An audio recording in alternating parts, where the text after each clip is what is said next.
Hello everyone and welcome back. This is our fourth session on cooperative society accounting.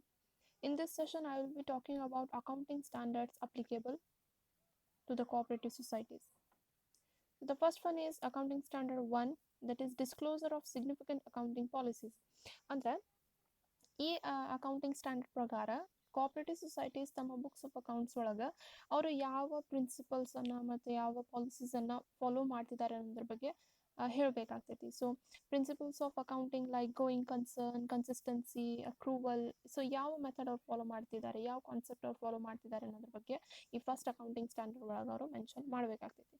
Then accounting standard 2, valuation of inventories. Inventories is nothing but the closing stock. Closing stock ಯಾವ ಥರ value ಮಾಡ್ತಿದ್ದಾರೆ. So ನಾವು usually ಏನು ಮಾಡ್ತೇವೆ, market price of the stock ಅಥವಾ book value or cost of the stock, whichever is less ಅದನ್ನು ನಾವು ತಗೋತೇವೆ. So ಇದರಲ್ಲಿ ಯಾವ ಪ್ರಿನ್ಸಿಪಲ್ ಇವ್ರು ಫಾಲೋ ಮಾಡ್ತಿದ್ದಾರೆ, ವ್ಯಾಲ್ಯೂಯೇಷನ್ ಆಫ್ ಇನ್ವೆಂಟ್ರಿ ಯಾವ ಥರ ಮಾಡ್ತಿದ್ದಾರೆ, whether they are taking market value or they are taking cost value ಅನ್ನೋದ್ರ ಬಗ್ಗೆ ಇಲ್ಲಿ ಮೆನ್ಷನ್ ಮಾಡಬೇಕಾಗ್ತೈತಿ. ಯೂಶ್ವಲಿ ಏನು ಮಾಡ್ತೇವೆ ನಾವು, ಲೋವರ್ ಆಫ್ ದ ಟೂ ತಗೋತೇವೆ. Then we have accounting standard 6, that is depreciation. ಇಲ್ಲೇ ಯಾವ ಮೆಥಡ್ ಆಫ್ ಡೆಪ್ರಿಸಿಯೇಷನ್ ಫಾಲೋ ಮಾಡಬೇಕು, ಎಷ್ಟು ರೇಟ್ ಡೆಪ್ರಿಸಿಯೇಷನ್ ಫಾಲೋ ಮಾಡಬೇಕು ಅನ್ನೋದ್ರ ಬಗ್ಗೆ ಕೋಆಪರೇಟಿವ್ ಸೊಸೈಟಿ ಆ್ಯಕ್ಟ್ ಏನು ಸ್ಪೆಸಿಫಿಕ್ಲಿ ಮೆನ್ಷನ್ ಮಾಡಲಿಲ್ಲ. So it is left to the decision of the cooperative societies. ಅವ್ರು ಡಿಸೈಡ್ ಮಾಡ್ಕೊಂಡು ಅವ್ರು ಮಾಡ್ಬೋದು ಯಾವ ಮೆಥಡ್ ಫಾಲೋ ಮಾಡ್ಬೋದು. So there are straight line method, they are diminishing balance method, annuity method. So ಇದರಲ್ಲಿ ಯಾವ ಫಾಲೋ ಮಾಡ್ತಿದ್ದಾರೆ ಅನ್ನೋದ್ರ ಬಗ್ಗೆ ಡಿಸ್ಕ್ಲೋಸ್ ಮಾಡಬೇಕಾಗ್ತೈತಿ, ಹೇಳಬೇಕಾಗ್ತೈತಿ. ಮತ್ತು ಎಷ್ಟು ರೇಟ್ ಆಫ್ ಡೆಪ್ರಿಸಿಯೇಷನ್ ಫಾಲೋ ಮಾಡ್ತಿದ್ದಾರೆ ಅನ್ನೋದ್ರ ಬಗ್ಗೆನೂ ಸಹ ಮೆನ್ಷನ್ ಮಾಡಬೇಕಾಗ್ತದೆ. ದೆನ್ ಎಷ್ಟು ಟೋಟಲ್ ಇಲ್ಲಿವರೆಗೆ ಎಷ್ಟು ಡೆಪ್ರಿಸಿಯೇಷನ್ ಅಕ್ಯುಮುಲೇಟ್ ಆಗಿದೆ ಅನ್ನೋದ್ರ ಬಗ್ಗೆನೂ ಸಹ ಇಲ್ಲಿ ಡಿಸ್ಕ್ಲೋಸ್ ಮಾಡಬೇಕಾಗ್ತೈತಿ. Then we have accounting standard 9, that is revenue recognition. So ಇಲ್ಲೇ ಕೋಆಪರೇಟಿವ್ ಸೊಸೈಟೀಸ್ ಅವ್ರದ್ದು ಇಂಟ್ರೆಸ್ಟ್ ರೆಕಗ್ನೇಷನ್ ಆನ್ NPA ಇಲ್ಲೇ ಭಾಳ ಇಂಪಾರ್ಟೆಂಟ್ ಆಗಿದೆ. ಕೋಆಪರೇಟಿವ್ ಬ್ಯಾಂಕ್ಸ್ ಏನಿರ್ತಾವ which are govern by the reserve bank, that is RBI, which is the apex bank in the banking system in our country. So according to this standard, prudential norms of classification and provisions of advances should be mentioned by the cooperative societies. ಅಂದರೆ ಅವರು ತಮ್ಮ loans and advances ಯಾವ ಥರ collect ಮಾಡ್ತಾರೆ, ಆಮೇಲೆ ಅವ್ರ revenue ಯಾವ ಥರ ಜನರೇಟ್ ಮಾಡ್ತಿದ್ದಾರೆ ಅನ್ನೋದ್ರ ಬಗ್ಗೆ ಇಲ್ಲಿ ಹೇಳಬೇಕಾಗ್ತೈತಿ. It is important to state that the interest on overdue deposits and method of recognition should be mention. So overdue ಏನು ಜಾಸ್ತಿ ಭಾಳ ದಿವಸ ಆಗಿರ್ತೈತಿ, NPA ಆಗಿರ್ತಾವೆ, ನಾನ್ ಪರ್ಫಾರ್ಮಿಂಗ್ ಅಸೆಟ್ಸ್ ಆಗಿರ್ತಾವೆ. ಅಂದರೆ ನಾವು ಲೋನ್ ಕೊಟ್ಟಿರ್ತೀವಿ, ಅದ್ರ ಮೇಲೆ ಇಂಟ್ರೆಸ್ಟ್ ಅಥವಾ ಕ್ಯಾಪಿಟಲ್ ಯಾವುದೂ ವಾಪಸ್ ಬರ್ತಿರಂಗಿಲ್ಲ. ಸೊ ಅಂಥ ಅಸೆಟ್ಸಿಗೆ ನಾವು ನಾನ್ ಪರ್ಫಾರ್ಮಿಂಗ್ ಅಸೆಟ್ಸ್ ಅಂತ ಹೇಳ್ತೇವೆ. ಸೊ ಕೋಆಪರೇಟಿವ್ ಬ್ಯಾಂಕ್ಸ್ ಒಳಗೆ ಈ ಥರದ ಆಗ್ತೈತಿ. ಸೊ ಅದನ್ನು ಯಾವ ಥರ ಅವ್ರು ರಿಯಲೈಸ್ ಮಾಡ್ತಾರೆ, ಅದನ್ನು ಯಾವ ಥರ ಕಲೆಕ್ಟ್ ಮಾಡ್ಕೋತಾರೆ ಅನ್ನೋದ್ರ ಬಗ್ಗೆ ಇಲ್ಲೇ ಹೇಳಬೇಕಾಗ್ತೈತಿ. Then accounting standard 10, accounting for fixed assets. So this standard relates to accounting for fixed assets of cooperative societies. There should be clear classification of fixed asset according to the nature of the asset.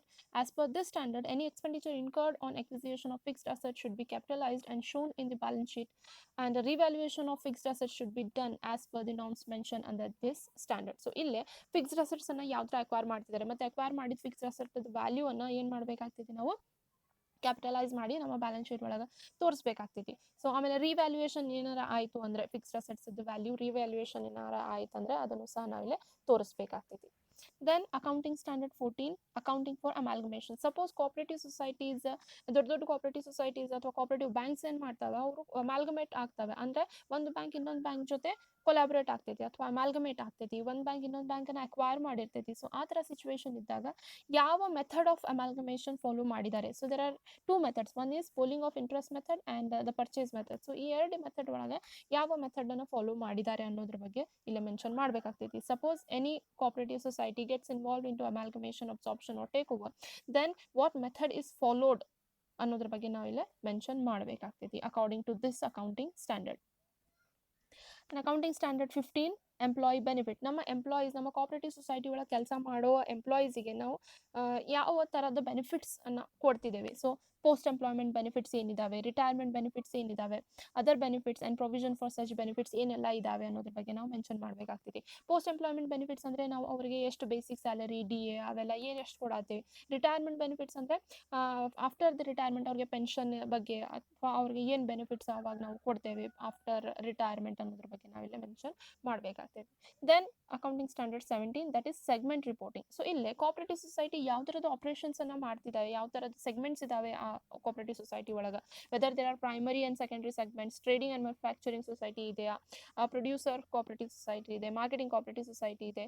ಆಮೇಲೆ cooperative bank ಇದ್ದರೆ ಅವ್ರದ್ದು interest income ಅಥವಾ investment income ಮತ್ತು other incomes ಬಗ್ಗೆ ಏನು detail ಇದೆ ಅನ್ನೋದ್ರ ಬಗ್ಗೆ ಈ ಅಕೌಂಟಿಂಗ್ ಸ್ಟ್ಯಾಂಡರ್ಡ್ ಪ್ರಕಾರ ನಾವು ಮೆನ್ಷನ್ ಮಾಡಬೇಕಾಗ್ತದೆ. So segment reporting is nothing but reporting about what business we carry on, ಯಾವ್ಯಾವ ಸೆಗ್ಮೆಂಟ್ಸ್ ಇದಾವೆ ನಮ್ಮ ಬಿಸ್ನೆಸ್, ಎಷ್ಟು ಸೆಗ್ಮೆಂಟ್ಸ್ ಇದಾವೆ. For example cooperative society, marketing cooperative society ಇದ್ರೆ ಅಲ್ಲಿ ಮೇನ್ ಫೋಕಸ್ ಮಾರ್ಕೆಟಿಂಗ್ ಸ್ಟ್ರಾಟಜೀಸ್ ಮೇಲೆ ಇರ್ತದೆ.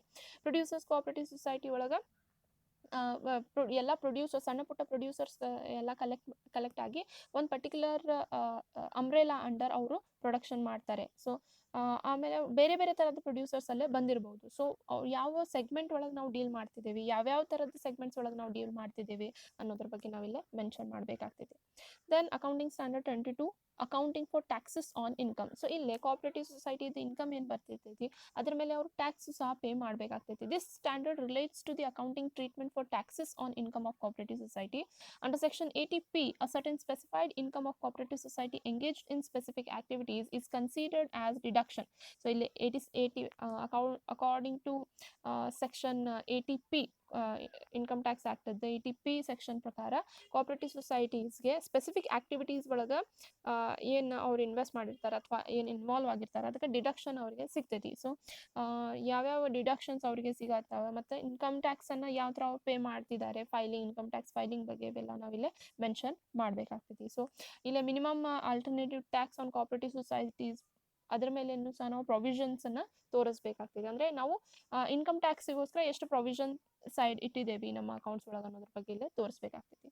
Accounting standard 24 discontinuing operation. Suppose cooperative ಸೊಸೈಟಿಯ ತಮ್ಮ ಆಪರೇಷನ್ಸನ್ನು ಸ್ಥಗಿತ ಮಾಡಲಿಕ್ಕೆ ವಿಚಾರ ಮಾಡ್ತಾ ಇದೆ ಅಥವಾ ಕೋಆಪರೇಟಿವ್ ಸೊಸೈಟಿನ ಕ್ಲೋಸ್ ಮಾಡಲಿಕ್ಕೆ ಅವರು ಡಿಸೈಡ್ ಮಾಡ್ತಾ ಇದ್ರೆ ಅದಕ್ಕೆ ಪ್ರೊಸೀಜರ್ ಏನಿದೆ ಅನ್ನೋದ್ರ ಬಗ್ಗೆ ಇಲ್ಲೇ ಹೇಳಿದ್ದಾರೆ. This standard is applicable in case of producers cooperative society. Producers cooperative ಸೊಸೈಟೀಸ್ಗೆ ಇದು ಅಪ್ಲಿಕೇಬಲ್ ಆಗ್ತದೆ. The following point should be consider under this standard. ಈ ಸ್ಟ್ಯಾಂಡರ್ಡ್ ಅಂಡರ್ ಈ ಕೆಳಗೆ ಕೊಟ್ಟಿರುವ ಪ್ರೊವಿಷನ್ಸನ್ನು ನಾವು ಕನ್ಸಿಡರ್ ಮಾಡ್ಕೋಬೇಕಾಗ್ತದೆ. What is the point at which discontinuing operation trigger? ಯಾವ ಪಾಯಿಂಟಿಗೆ ಬಂದ ನೀವು ನಿಮ್ಮ ಆಪರೇಷನ್ಸನ್ನು ಕ್ಲೋಸ್ ಮಾಡ್ಬೇಕಂತ ಹೇಳಿ ನಿರ್ಧಾರ ಮಾಡಿದಿರಿ. So what is the reason ಅನ್ನೋದ್ರ ಬಗ್ಗೆ ನಾವಿಲ್ಲೇ ಹೇಳಬೇಕಾಗ್ತದೆ. Pre tax gains and losses on disposal of assets and liabilities.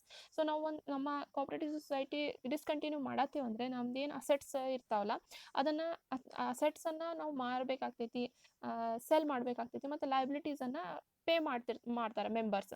So ಅವಾಗ ನಿಮ್ಗೆ ಪ್ರೀ ಟ್ಯಾಕ್ಸ್ ಗೇನ್ಸ್ ಅಥವಾ ಲಾಸಸ್ ಎಷ್ಟಾಗಿದ್ದಾವೆ ಅನ್ನೋದ್ರ ಬಗ್ಗೆ ಇಲ್ಲೇ ಹೇಳಬೇಕಾಗ್ತದೆ. ಅಂದರೆ ಟ್ಯಾಕ್ಸ್ ಕ್ಯಾಲ್ಕುಲೇಟ್ ಮಾಡೋಕ್ಕಿಂತ ಮುಂಚೆ ಎಷ್ಟು ಗೇನ್ ಅಥವಾ ಲಾಸ್ ಆಗಿದೆ ಅಸೆಟ್ಸ್ ಮತ್ತು ಲಯಬಿಲಿಟೀಸನ್ನು ನಾವು ಡಿಸ್ಪೋಸ್ ಆಫ್ ಮಾಡಿದಾಗ ಅನ್ನೋದ್ರ ಬಗ್ಗೆ ಇಲ್ಲಿ ಹೇಳಬೇಕಾಗ್ತದೆ, ಕನ್ಸಿಡರ್ ಮಾಡಬೇಕಾಗ್ತದೆ ನಾವು. Subsequent changes in timing of cash flows need to be supported in updated disclosure. Cash flows ಬಗ್ಗೆ ನಾವಿಲ್ಲ ಇನ್ಫಾರ್ಮೇಷನ್ ಡಿಸ್ಕ್ಲೋಸ್ ಮಾಡಬೇಕಾಗ್ತೈತಿ. Then accounting standard 28 impairment of assets. So impairment of assets ಅಂದರೆ ಮಾರ್ಕೆಟ್ ಒಳಗೆ ನಿಮ್ದೇನು ಬುಕ್ ವ್ಯಾಲ್ಯೂ ಆಫ್ ಅಸೆಟ್ ಇರ್ತೈತಿ market value same ಇರೋದಿಲ್ಲ. So ಅದರಲ್ಲಿ changes ಇರ್ತವೆ. So this is impairment of asset is nothing but the difference between the book value of the asset and the market value of the asset. So this standard relates to accounting for impaired assets of cooperative society. Impairment describes a reduction in value of the fixed asset so as to reflect a decline in the quality, quantity or market value of the asset. So ಇಲ್ಲೇ ಅಸೆಟ್ದ value ಒಳಗೆ ಡಿಕ್ಲೈನಿಗೆ ನಾವು impairment ಅಂತ ಹೇಳ್ತೇವೆ. So ನೀವು book value ಬಂದಿರ್ತೈತಿ but right ನಾವು market value ಅದರದ್ದು change ಆಗಿರ್ತೈತಿ, so ಕಡಿಮೆ ಆಗಿರ್ತೈತಿ ಸಮ್ಟೈಮ್ಸ್. ಸೊ ಅದೇನು ಕಡಿಮೆ ಆಗಿರ್ತೈತಿ ಅದಕ್ಕೆ ನಾವು ಇಂಪೇರ್ಮೆಂಟ್ ಆಫ್ ಅಸೆಟ್ ಅಂತ ಹೇಳ್ತೇವೆ. When the carrying amount does not exceed the fair market value of the asset, it is referred to as impaired asset. The procedure for impairment of asset should be described and recognize the loss. So ಇಲ್ಲಿ impairment of asset ಈ accounting standard ಪ್ರಕಾರ ನಾವಿಲ್ಲೇ impaired ಆಗಿದ್ದ asset value ನಾವು ಇಲ್ಲೇ ತೋರಿಸ್ಬೇಕಾಗ್ತೈತಿ. ಆಮೇಲೆ procedure ಯಾವ ಥರ ಇಂಪೇರ್ಮೆಂಟನ್ನು ನಾವು ಯಾವ ಥರ ಡೀಲ್ ಮಾಡಿದ್ದೇವೆ ಅನ್ನೋದ್ರ ಬಗ್ಗೆ procedure ನಾವಿಲ್ಲೇ ತೋರಿಸ್ಬೇಕಾಗ್ತೈತಿ. So these are some of the accounting standards applicable to the cooperative societies. In the next session, we will be talking about audit of cooperative societies. Thank you.